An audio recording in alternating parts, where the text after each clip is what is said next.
दीवा जले सजदा करदा हिंदू। शाम नूं बत्ती जलांदियां घर दे लाइट करदे, हुण संध्या हो गई है, रोशनी जलांदियां हिंदू सिर झुकांदा है। हिंदुआं दा एक तबका अगन तत्त नूं प्रकृति बना के, अगन नूं रहबर मन के परमात्मा तक पहुंचना है, पानी नूं रहबर मन के ईश्वर तक पहुंचना है, आकाश नूं गुरु बना के प्रभु तक पहुंचना है। महावीर महात्मा बुद्ध इन्हां तत्तां विच एक तत्त नूं प्रधानता गुरु नानक ने भी दित्ती है। पवन गुरु, पाणी पिता, माता धरत माता। बाकी तत्तां नूं गुरु नानक कहंदे ने मां ने, पिता ने, भरा ने, पवन गुरु है। शब्द आवाज पवन तत्त दी प्रकृति है। देही माटी बोले पवन, बोलना पवन करके। मैं एक दिन पढ़ रहा सी डॉक्टर राधा किशन नूं, उन्होंने गुरु नानक बारे लिखा है। वो कहंदे ने गुरु नानक ने कोई धूणे नहीं तपाए, गुरु नानक ने कोई जल धारा भी नहीं की थी, गुरु नानक ने कोई गहरी ध्यान साधना भी बोधियां की तरह नहीं की थी, गुरु नानक ने हवन यज्ञ भी नहीं की थे। गुरु नानक ने सिर्फ गावे है, सुने है। मर्दाना रबाब छेड़ बाणी आई है तो गान लग पैने, मर्दाने कुछ सुना सुनना गावे है। राधा किशन दे बोल कहंदा इतने प्राणा नाल गाविया है, इतनी एकाग्रता नाल गाया है, इतना जुड़ के गाया है कि गावना ही योग बन गया, गावना ही प्रभु बन गया, गावना ही परमात्मा बन गया, पवन गुरु बन गया। क्योंकि बोलना ते पवन करके, देही माटी बोले पवन। बोलना मिट्टी करके नहीं है, पवन करके। जैसे बांसुरी नूं फूकीए ते बांसुरी वजदी है, हारमोनीयम नूं हवा दईए ते हारमोनीयम वजदा उंज नहीं। शहनाई नूं फूकीए, शंख नूं फूकीए ते शंख वजदा है, शहनाई वजदी है उंज नहीं। शहनाई दी तरह, शंख दी तरह, हारमोनीयम दी तरह या नरसिंगे दी तरह ये जिंदगी का एक साज है जो पवन करके वजदा है, हवा करके वजदा है। देही माटी बोले पवन। लाश पईए सामने, पानी भी है, मिट्टी भी है, आवाज नहीं रही क्योंकि पवन नहीं रही, प्राण नहीं रहे। देही माटी बोले पवन।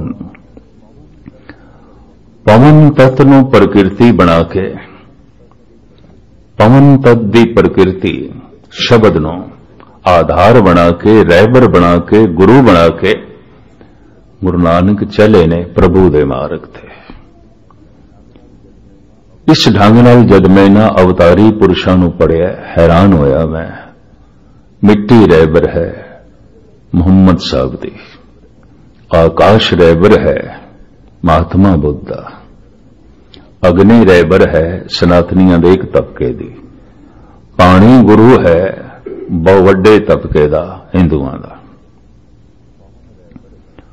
पवन रहबर है गुरु नानक दी, शब्द दी प्रधानता। गुरुद्वारे च कोई धूणे नहीं तपाने, कोई हवन कुंड, कोई लोड़ नहीं। गुरुद्वारे विच कोई मन नूं सुन अवस्था दी साधना, चुपचाप बैठ जाओ ते अंतर्मुखी हो नहीं। इत्थे ते जब लग दुनिया रही है, नानक किछ सुनिए किछ कहिए, कुछ कहना है कुछ सुनना है। इत्थे बोलना है कुछ, सुनना है कुछ। तो ये बोलना सुनना पवन तत्त दी प्रकृति है। अगर पवन नहीं तो शब्द नहीं हो सकता, अग्नि नहीं तो रूप नहीं हो सकता, अगर धरती नहीं तो सुगंध नहीं हो सकती, महक नहीं हो सकती।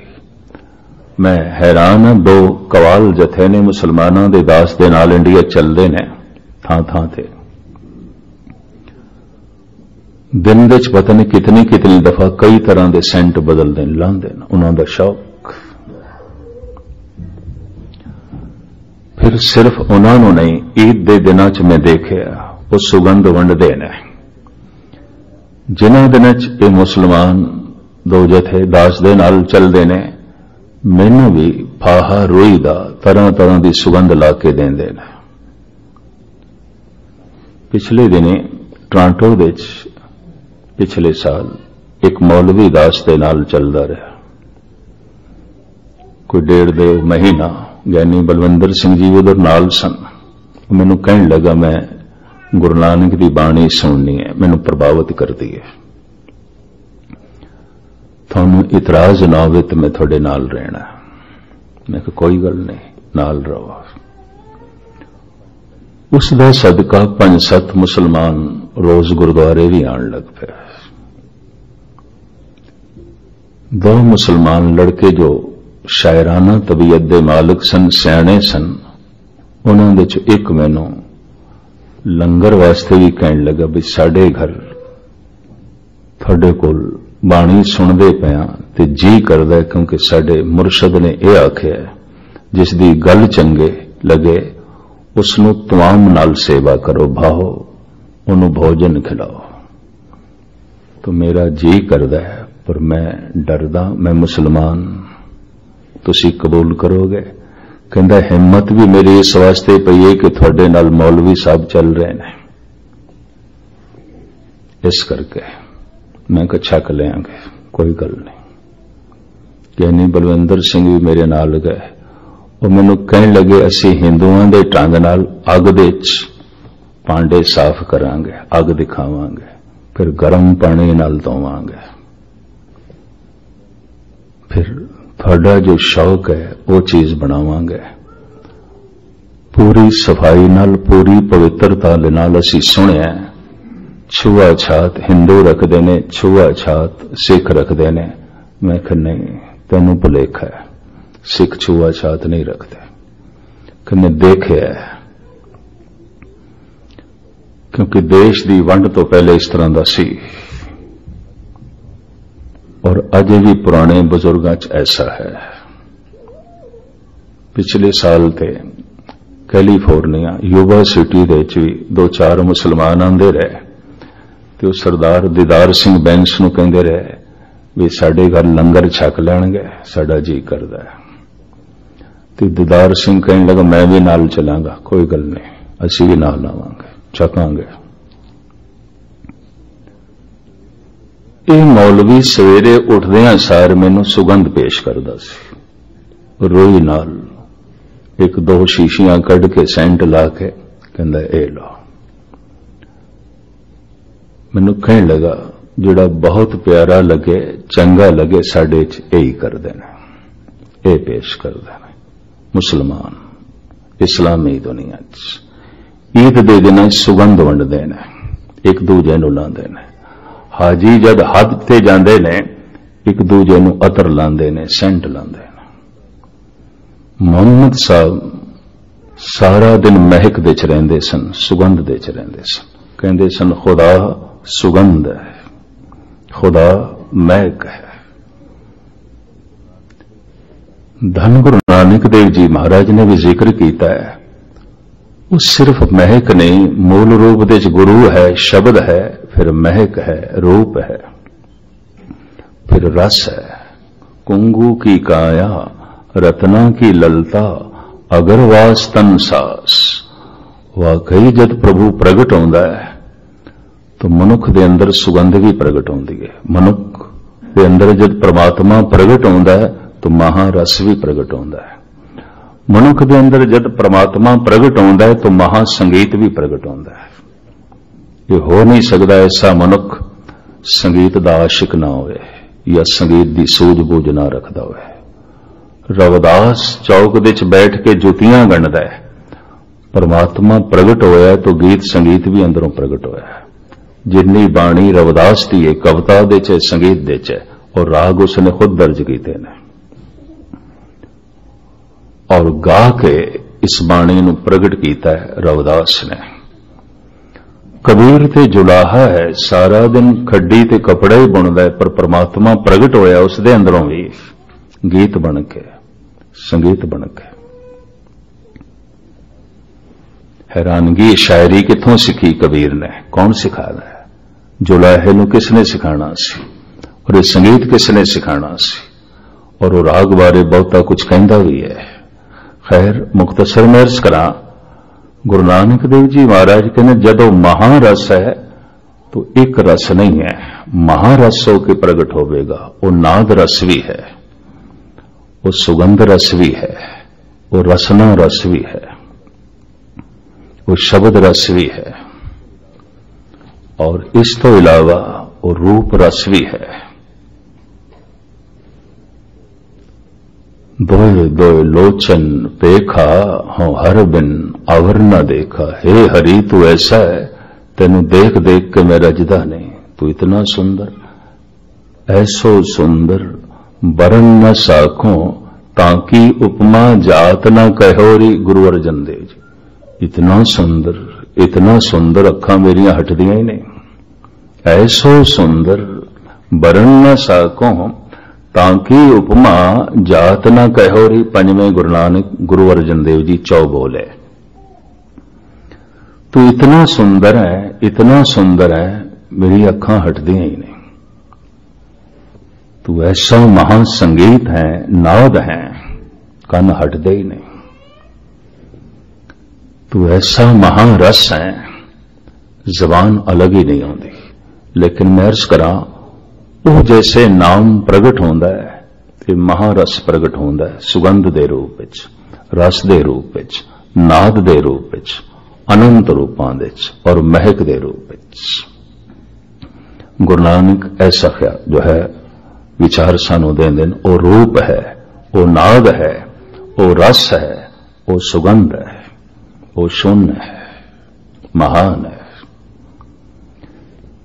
सुन समाद अनहद तैनाद, कहन न जाई अचर्ज बिस्माद। महात्मा बुद्ध शून्य भी छू लिया गुरु अर्जन देव जी ने।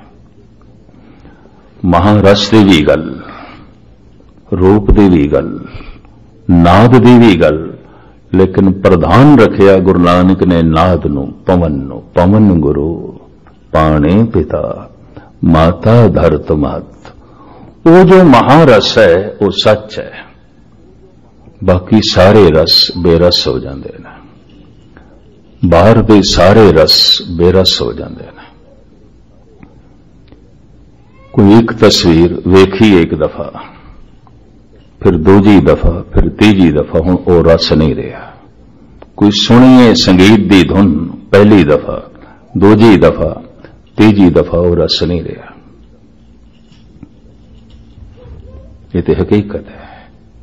हर रूप बेरूप हो जाता है, हर नाद बाहर दा रस गवा बैठता है। और सियाणे मुश्क दे रसिया, सुगंध दे रसिया भी कहते ने। एक तरह की सुगंध तो भी मन भर जाता, कुछ नहीं, मन हट जाता है। वो सुगंध भी बेरस हो जाती है, वो संगीत भी बेरस हो जाता है। पर परमात्मा का नाम जब प्रगट होता है तो जिहड़ी महक, जिहड़ा रूप, जिहड़ा रस अंदरों प्रगट होता है, कदी पुराना नहीं आता, कदी मैला नहीं आता। पर सवाल यह पैदा होता है, वो किवें प्रगट होवे, वो सच किवें प्रगट होवे कि उस सच दे नाल महारूप प्रगट होवे, उस सच दे नाल महामहक प्रगट होवे।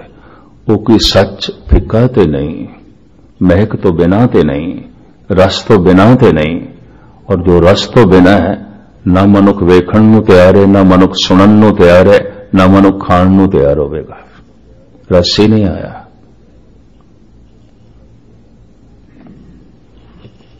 मैनू पहली दफा एक आश्रम विच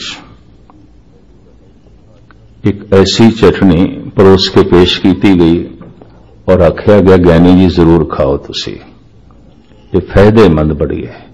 पर जिमें मैं मुंह च पाई कौड़ी जहर, मैं कहा हद हो गई। ये चटनी कहते निम के पत्तियां की बनाई है, चंगी रहिंदी है। मैं कहा जिन्ना सारा भोजन है तो सारे नूं बेस्वाद कर देंदी है। कहते वो कोई गल नहीं, पर यह लाभकारी बड़ी है। मैं कहा लाभकारी है तो जिन्होंने लाभ चाहिए उन्होंने दो, मैनूं नहीं चाहिए। निम मैं अर्ज करा जिस दे च रस नहीं मनुख खाण नूं तैयार नहीं होवेगा, जिस दे च रस नहीं मनुख सुनन नूं तैयार नहीं होवेगा। अज ही पता नहीं किहड़ी थां ते कोई कह रहा सी भी सुन रहे सी कीर्तन, रस नहीं आया किसी जगह। और पता है कहने का ढंग भी उन्होंने सोना सी, कहते कहीं की ईट कहीं करोड़ा, कोई किधरों तबले वाला इकट्ठा किया, किधरों वाजे वाला इकट्ठा किया है। एक दी सुर पूर्व नूं जा रही, एक दी पश्चिम नूं जा रही है, तो हुण सुनन नूं साडा जी नहीं करदा। सीधी गल कर देती। तो जे अगर मजबूरन सुनना भी पे तो कितने देर सुनेगा। रस नहीं तो मनुख सुनन नूं तैयार नहीं, रस नहीं तो मनुख खाण नूं तैयार नहीं, रस नहीं तो मनुख वेखण नूं भी तैयार नहीं। ये भी मैं अर्ज करदे हां, कतई मनुख नहीं वेखेगा। रस नहीं तो मनुख स्पर्श करने नूं भी तैयार नहीं, रस नहीं तो मनुख अपने नासका दे नेड़े भी लियाण नूं तैयार नहीं। मनुख नूं महारस चाहिए। परमात्मा महारस है, परमात्मा महासंगीत है, परमात्मा महारूप है, परमात्मा महानाद है। इंज कह लो सारे रसां दी खाण है। जद भी किसी के अंदर प्रगट होता है भरोसा नहीं बजेगा।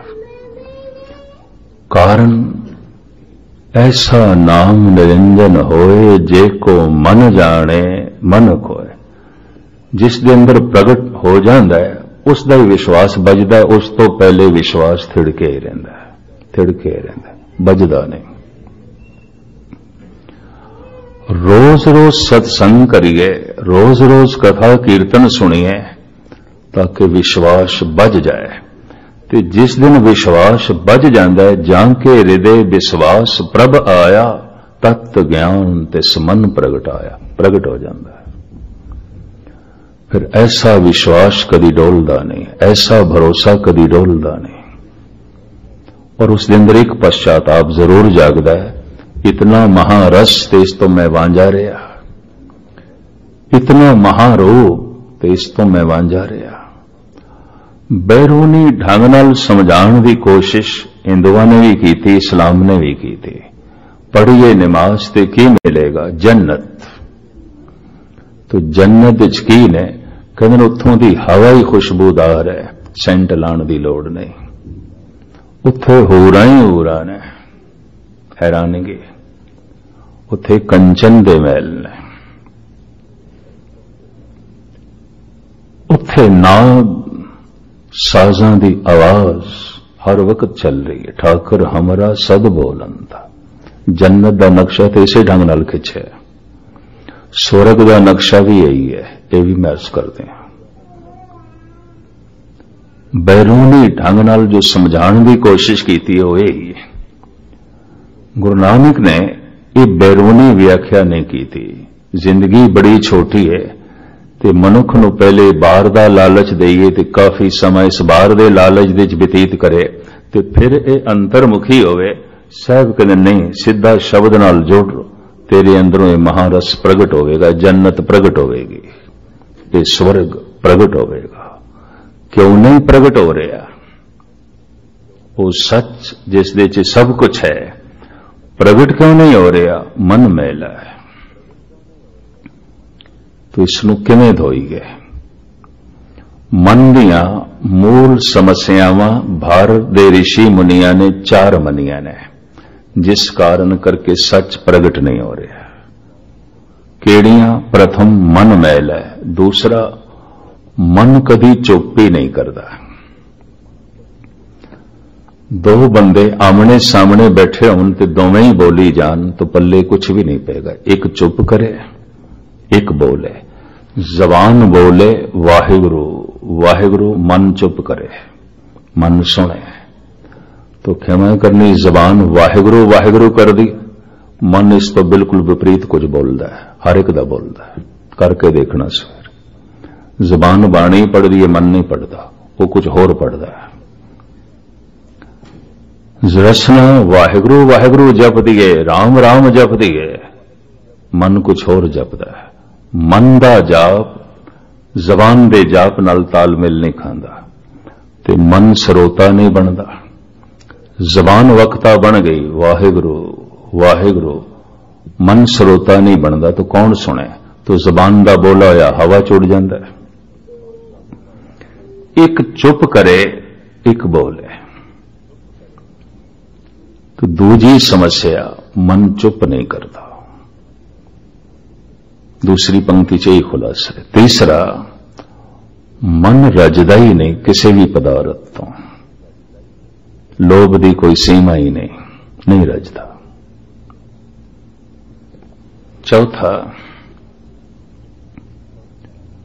मन नूं अपनी सियाणप दा आहंग बड़ा है, अहंकार बड़ा है। मैं बहुत जानदा और इतना कुछ जानदा कोई होर नहीं जानदा। कोई भी मनुख अपनी अकल कम नहीं मनदा, यह भी मैं अर्ज कर दिया। कोई भी मनुख अपनी समझ घट नहीं मनदा। अगर घट मनन लग पवे तो कहते हैं उतनी उसके अंदर निर्माणता प्रगट होने लग पैंदी है। सुकरात कहा करदे सन, जद मैं बच्चा सी तो बच्चियां दी महफिल विच बैठ के मैं दावा करदा हुंदा सी मैं सब कुछ जानदा, कुछ भी पूछो, कोई भी सवाल करो मैं दसदा। यही सुकरात कहंदा है, जद मैं जवान होया ते जवानां दी महफिल विच बैठ के मैनूं कहना पिया कुछ ऐसा भी है जो मैं नहीं जानदा, मैनूं नहीं आउंदा। सारे सवालों का मैं जवाब नहीं देंगा क्योंकि सब कुछ मैनूं नहीं आउंदा। कुछ ऐसा भी है जो मैनूं नहीं आउंदा। यही सुकरात कहंदा है, जब मैं बुढ़ा हो गया तो बुढ़ियां दी महफिल विच बैठ के मैं ऐलानियां कह रहा मैं कुछ भी नहीं जानदा, कुछ भी नहीं जानदा। मैं किसी भी एक प्रश्न का सही उत्तर नहीं दे सकता। मैं कुछ भी नहीं जानता, कुछ भी नहीं जानता। ऐनी निर्माणता, इतनी विनम्रता। मन दियां ये चार समस्यावां, मन मैल है, मन चुप नहीं करता, मन रजदा नहीं, और मन नूं अपनी सियाणप दा तकब्बुर बड़ा है, गरूर बड़ा है। मैं बहुत कुछ जानदा। इस कारण करके वो महारस, वो महासंगीत, वो महारूप, वो महाशक्ति प्रगट नहीं होती। तो इस मन नूं किवें निर्मल कीता जाए, किवें चुप कीता जाए, किवें तृप्त कीता जाए, ते किवें इसदी जिहड़ी सियाणप है इसदा बोध कराया जाए। ते कुछ भी नहीं, ते सागर दे सामने एक चम्मच पानी दी है, कुछ भी नहीं। तेरी सारी जानकारी ज्ञान दे सागर दे चों एक चम्मच तो ज्यादा नहीं है, एक चम्मच पानी तो ज्यादा नहीं है। बहुत कुछ पिया जानन नूं, लेकिन मनुख कह देंदा मैं बहुत कुछ जानदा, बहुत कुछ जानदा, मैं सब कुछ जानदा। उसका इस तरह का कहना ये तो चम्मच पानी दी कह रही है, सारा सागर मेरे विच आ गया, इस चम्मच दे च आ गया, कुछ बचिया ही नहीं, कुछ रहा ही नहीं, सब कुछ मेरे विच आ गया, इस चम्मच दे च आ गया। नहीं, मनुख दी अकल एक चम्मच तो ज्यादा नहीं, ते ज्ञान ते सागर दी तरह जानन नूं ते बहुत कुछ पिया है। तो मन नूं जानकारी दा अहंकार है, मन नूं पदार्थां दा लोभ है। मन चुप ही नहीं करता, बोली जांदा। इस चक्कर च ना पैना कि मन कीर्तन सुनदा पे सुने ते समाधि लीन हो जाएगा, नहीं सुनदा।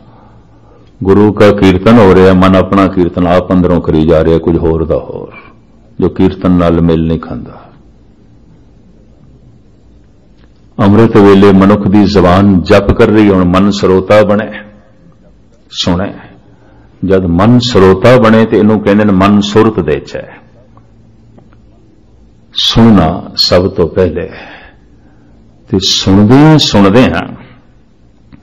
बोध हासिल हो गया है तो कहते सुरत मिल गई, इसनों सुरत आ गई है, भाव समझ आ गई, सुनदे ही समझ आएगी, समझ आ गई है। फिर कहते इसकी सुरत लीन हो गई है, कि जो सुन रहा सी उस विच लीन हो गया, उस ਇਹਦਾ ही रूप हो गया।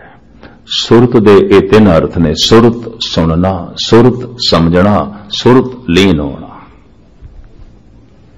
एक शब्द दे तीन अर्थ ने और तिन्ना अर्थां विच ये शब्द गुरु ग्रंथ साहब जी महाराज दे बार बार आउंदा है। सुरत सुनना, सुरत समझना, सुरत लीन होना। जिसनों सुनना है उसनों समझना है, जिन्हों समझना है उस विच लीन हो जाना है, उस ਇਹਦਾ ही रूप हो जाना है। तो प्रथम ते सुनना है, सुरत समझना बाद विच आवेगा। जितनी गहराई नाल सुनांगे उतनी गहरी समझ की प्राप्ति होगी, और जे गहराई विच समझ आ गई तो फिर लीनता नसीब हो जाएगी, समाधि। ਇਹਦੀ ਤੇ सुरत जुड़ गई, ਇਹਦੀ ਤੇ सुरत लीन हो गई।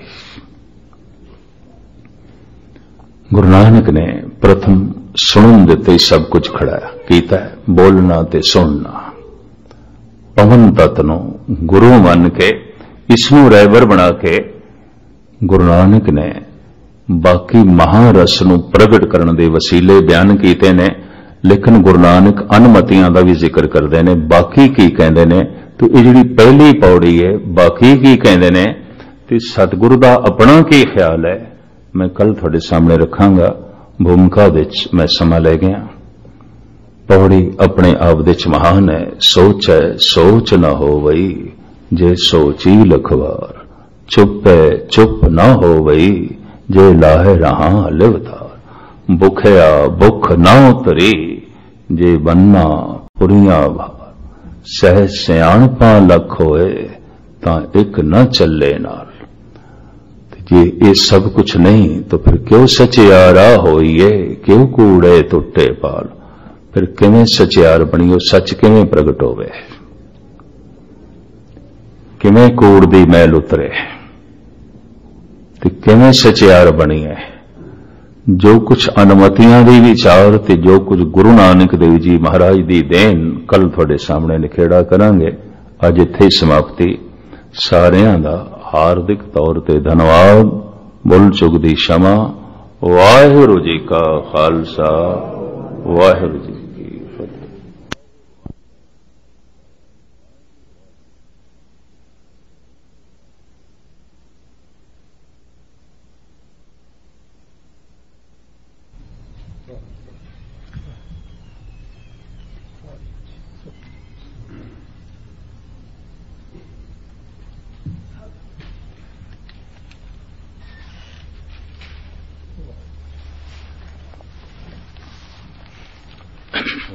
गुरु नानक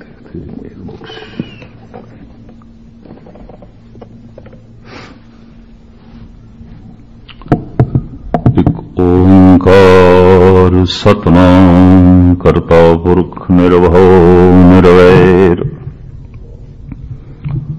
अकाल मूरत अजूनी सैभं गुरु प्रसाद। मुँह कुचली शास्त्र खट पिंग गिरन चढ़ जाए, अंध लखे बधुरो सुने, जो काल कृपा कराए।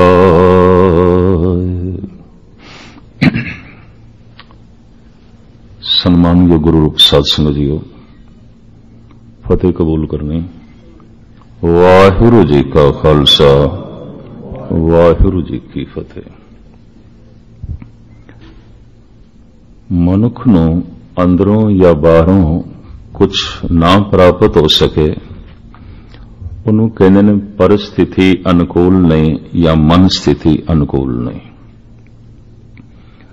बाहरों पदार्थ नहीं मिल सकिया, बाहरों कोई सही संजोग नहीं जुड़ सकिया, बाहरों धन संपदा नहीं मिल सकी, पद प्रतिष्ठा नहीं मिल सकी। इसनूं कहंदे ने परिस्थिति अनुकूल नहीं होवेगी। बाहर दा वातावरण, बाहर दा माहौल वो अनुकूल नहीं होवेगा, उसने साथ नहीं दिता। पर मनुख नूं परमात्मा नहीं मिलिया, परम आनंद नहीं मिलिया, ईश्वर नहीं मिलिया। इस विच परिस्थिति दा कोई कसूर नहीं, इहदे च मन स्थिति दा कसूर है। मन ठीक नहीं होवेगा। मैं फिर अर्ज करां, बाहरों कुछ नहीं मिलिया, परिस्थिति अनुकूल नहीं होवेगी, प्रारब्ध ठीक नहीं होवेगी, संजोग ठीक नहीं बने, वातावरण अनुकूल नहीं होवेगा, नहीं मिले, परमात्मा नहीं मिलिया, तो इसनूं धार्मिक विद्वान कहंदे ने मन स्थिति अनुकूल नहीं होवेगी। परिस्थिति अनुकूल ना होवे, पदार्थ नहीं मिलते। मन स्थिति अनुकूल ना होवे, परमात्मा नहीं मिलता। परिस्थिति अनुकूल ना होवे, बाहर दे संजोग धन संपदा नहीं मिलती। और मन स्थिति अनुकूल ना होवे तो ईश्वर नहीं मिलता, परम आनंद नहीं मिलता।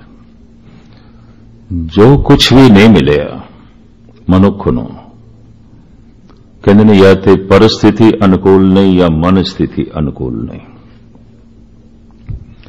पर चूंकि सतगुरां दी बाणी ये ते परमात्मा दी गल करेगी, तो मनुख नूं परमात्मा क्यों नहीं मिलिया? मन स्थिति अनुकूल नहीं, बाहर दी कोई गल नहीं। परिस्थिति ते बड़े बड़े अवतारां दी भी ठीक नहीं सी, ये भी मैं अर्ज करते हैं। परिस्थिति प्रहलाद दी ठीक नहीं सी, उदा पिता उसदा वैरी है, जानी दुश्मन है। उसने जेल दी तंग तारी कोठड़ी दे इस मासूम बच्चे नूं बंद भी कर दिता है, हर तरह के डरावे भी दिते ने। ते जे प्यो ही वैरी होवे तो फिर कौन सहायक होवेगा? परिस्थिति तो बिल्कुल ठीक नहीं, लेकिन मन स्थिति प्रहलाद दी बहुत अच्छी है, बहुत अच्छी है। तो जेल दी तंग तारी कोठड़ी दे च भी परमात्मा नाल जुड़े होया है, भावें संसार नाल विछड़िया है। परिस्थिति राम दी भी ठीक नहीं सी, 14 साल दा बनवास। परिस्थिति कृष्ण दी भी ठीक नहीं सी, उसदा ते जन्म ही जेल दी तंग तारी कोठड़ी च होया। श्री कृष्ण दा जन्म जेल दे च होया, कंस दी जेल। इंज कह लो जन्म तो ही कैदी। राज घराने दा ये बच्चा पालिया गुजरां ने, ग्वालियां ने छुपा के। जन्म दिता है देवकी ने, पालिया जसोदा ने। पिता वासदेव है, पर नकली पिता नंद बाबा बने आया है। राज घराने दा ये बच्चा पाल दे ग्वाले पे ने, गुजर पे। तो परिस्थिति ते अनुकूल नहीं सी, लेकिन मन स्थिति इतनी ठीक इस पुरुष दी कि जिथे बैठ जाए जंगल दे च मंगल बन जांदा सी। समाधि लीन पुरुष। परिस्थिति ध्रुव दी भी ठीक नहीं सी, ये भी मैं अर्ज कर दें। लमकावा ना इस जो है परकरनू प्रकृति परिस्थिति श्री कबीर दी ठीक नहीं सी। बनारस दा सारा ब्राह्मणी समाज कबीर दे खिलाफ, वक़्त दी हुकूमत कबीर दे खिलाफ। सिकंदर लोधी ने जेल दे च पा दिता सी। 3 वड्डे इल्जाम जो ने चोरी, यारी, डकैत, दुराचार, ये सब कबीर दे ते इल्जाम लाए गए। वक़्त दा सिरमौर भगत, लेकिन इसनूं पकड़िया चोरी दे इल्जाम विच, यारी दे इल्जाम विच। हैरानगी दी गल। इसते होर भी दोष लाए झूठे। परिस्थिति तो ठीक नहीं है, लेकिन मन स्थिति इतनी चंगी है, मन न डरे तन काहे को डराए। कबीर कहते मेरा मन भय खांदा नहीं, तन नूं जो कुछ करना ने कर लो।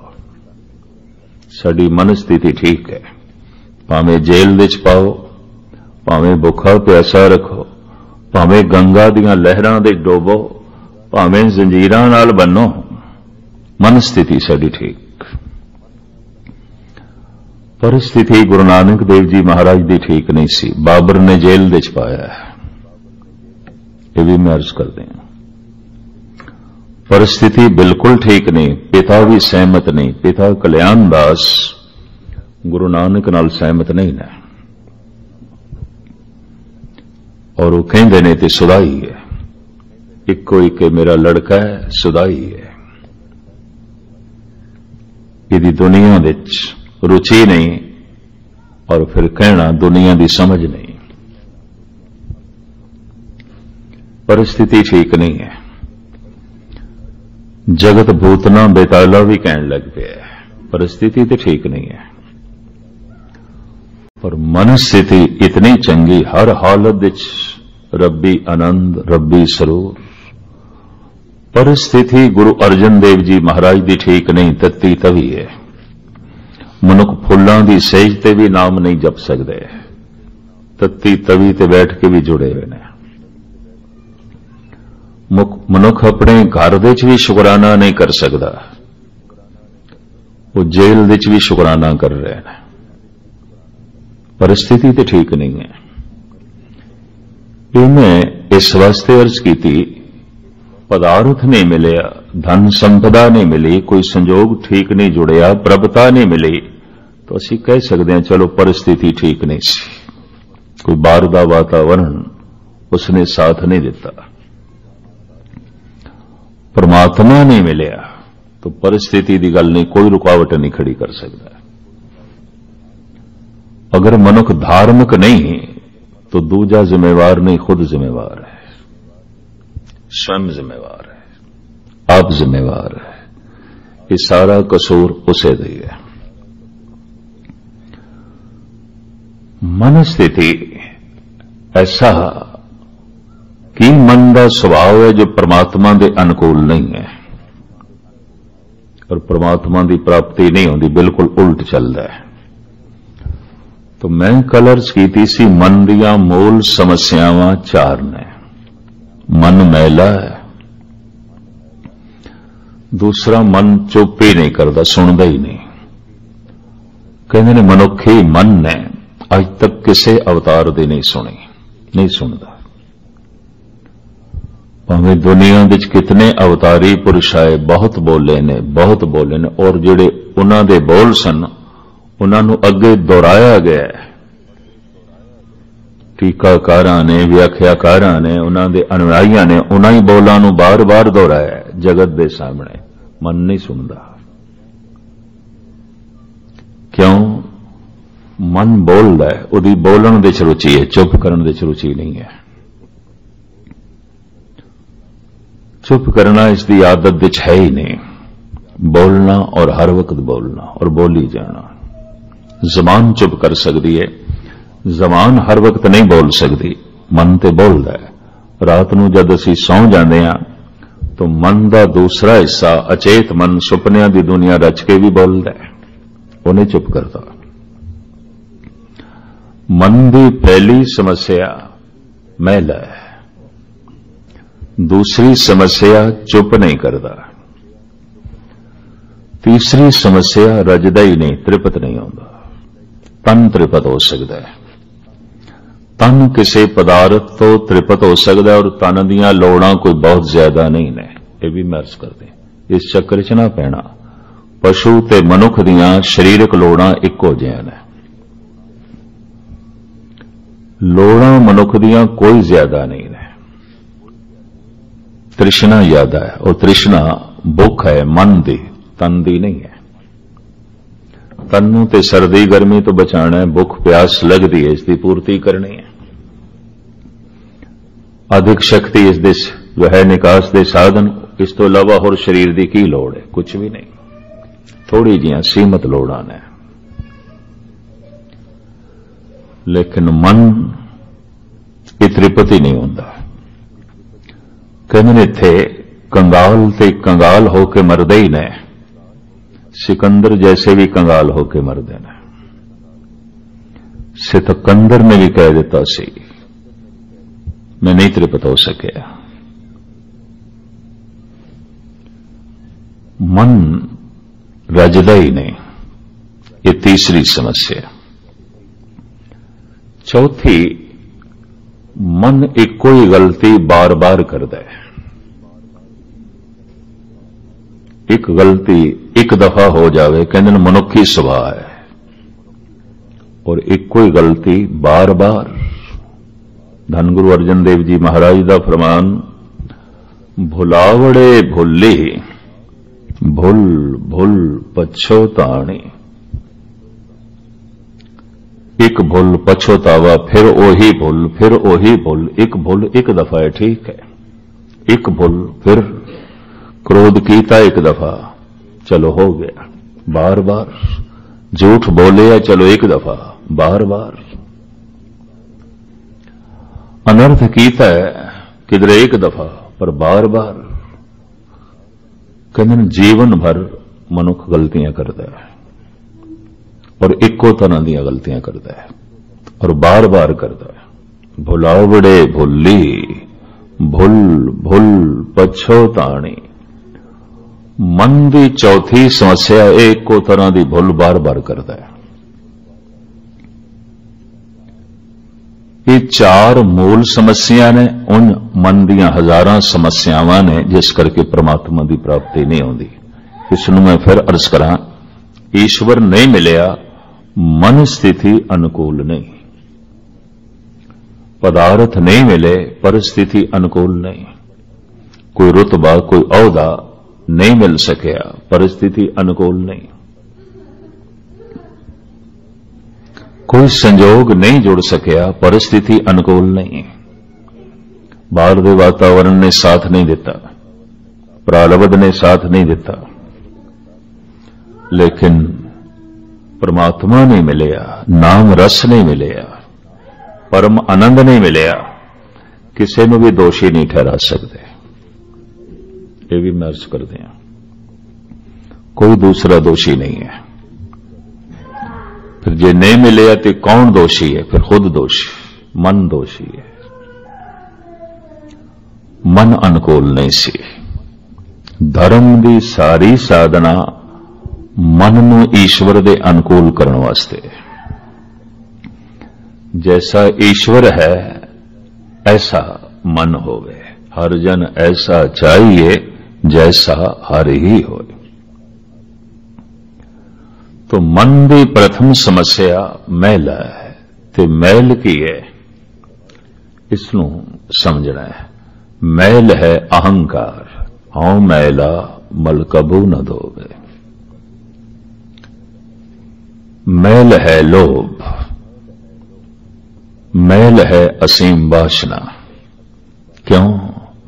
सीमा तो वधिया होया अहंकार जुल्म कराएगा, सीमा तो वधिया होया लोभ चोर बनाएगा, गुस्ताखी माफ, और सीमा तो वधी हुई वासना मनुख नूं दुराचारी करेगी। यही मैल है, और की मैल है? इस तो इलावा और की मैल है? अगर मनुख दा लोभ सीमा विच नहीं है तो इस मनुख दियां नजरां, इस मनुख दा मन चोर है। किसी दिन मौका मिल गया इसके हाथ भी चोर होणगे, क्योंकि अजे मौका नहीं है। असीम लोभ ने मन नूं मैला कीता है, मन चोर है। लोभ कहंदे ने मनुख नूं अपने घर विच नहीं टिकण देंदा। इस घर में है सो तू ढूंढ खाए, और किसी के मत ही जाए। असीम लोभ सोचनी दूजियां दे धन ते ले जांदा है।